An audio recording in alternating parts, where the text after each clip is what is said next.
ஆன்மீக அன்பர்கள் அனைவருக்கும் நமஸ்காரம். இது உங்கள் ஹரேராம் கிருஷ்ணா சேனல். அடியேன் உங்கள் சிவகாம சுந்தரி. இன்றைக்கி நம்ம சேனலில் சிவ அப்படிங்கிற சொல் கூட விஷ்ணுக்கான பெயர் அப்படிங்கிறத பற்றி ஒரு விளக்கம் பார்க்க போகிறோம். ஹரியும் சிவனும் ஒன்று, அறியாத வாயில மண்ணு அப்படிம்பாங்க.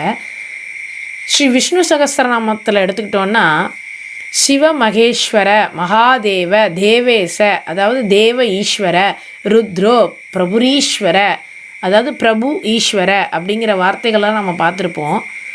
மங்களம், பத்திரம், கல்யாணம், சுபம், பிரசன்னம், நிர்மலம் அப்படிங்கிற எல்லா அர்த்தத்தையும் உள்ளடக்கிய சொல் தான் சிவ அப்படிங்கிற சொல்.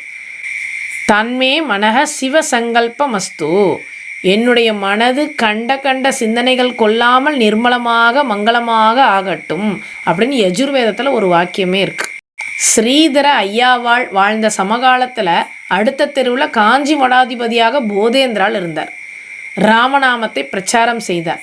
பகவன் நாம போதேந்திரால் ராமநாமத்தை உலகம் முழுக்க சொல்லி கொண்டிருக்கும் சமயத்தில் அருகிலேயே இருக்கக்கூடிய ஸ்ரீதர ஐயாவால் சிவ சிவ சிவ சிவ அப்படின்னு சொல்லுவாராம்.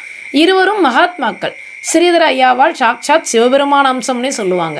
ராமநாமத்தினுடைய மகிமை தெரியாதவர் இல்லை ஸ்ரீதர ஐயாவால்.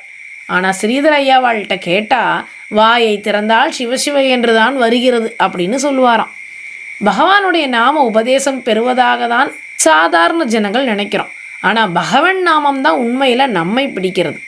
நாம் நினச்சாலும் பகவன் நாமத்தை சொல்ல முடியாது. பகவானே நினச்சா மட்டும்தான் பகவான் நாமம் நம்மளுடைய நாக்கில் உச்சரிக்க முடியும்.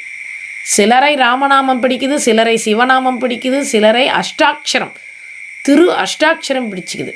மங்களமான அந்த பரமாத்மாவை தியானித்து கொண்டே ஸ்ரீதர ஐயாவால் ஒரு சமயம் சிவசிவ என்று சொன்னாராம். சிவபெருமானுக்கு பதிலாக ஸ்ரீ கிருஷ்ணர் பாலகனாக புல்லாங்குழல் வைத்து கொண்டு தரிசனம் கொடுத்தாராம். சொன்னதோ சிவநாமம், தரிசனமோ கிருஷ்ண தரிசனம். சிவசிவ என்று சொன்னதற்கு விஷ்ணு வந்தாரே எப்படி? மங்களமானவர், பிரசன்னமானவர் விஷ்ணு என்பதால் விஷ்ணுவுக்கும் சிவ அப்படிங்கிற பெயர் உண்டாம்.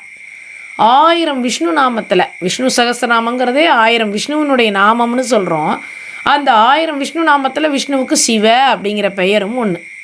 விஷ்ணு பக்தனும் மங்களமான விஷ்ணுவை சிவசிவ என்றே ஜபிக்கிறான்.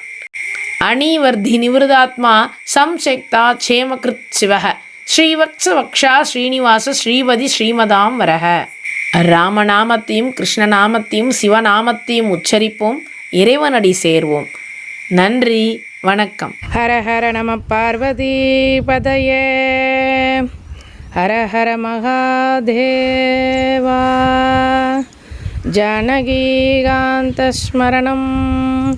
ஜெய ஜெய ராம ராம. சர்வத்ர கோவிந்தநாம சங்கீர்த்தனம், கோவிந்தா கோவிந்தா.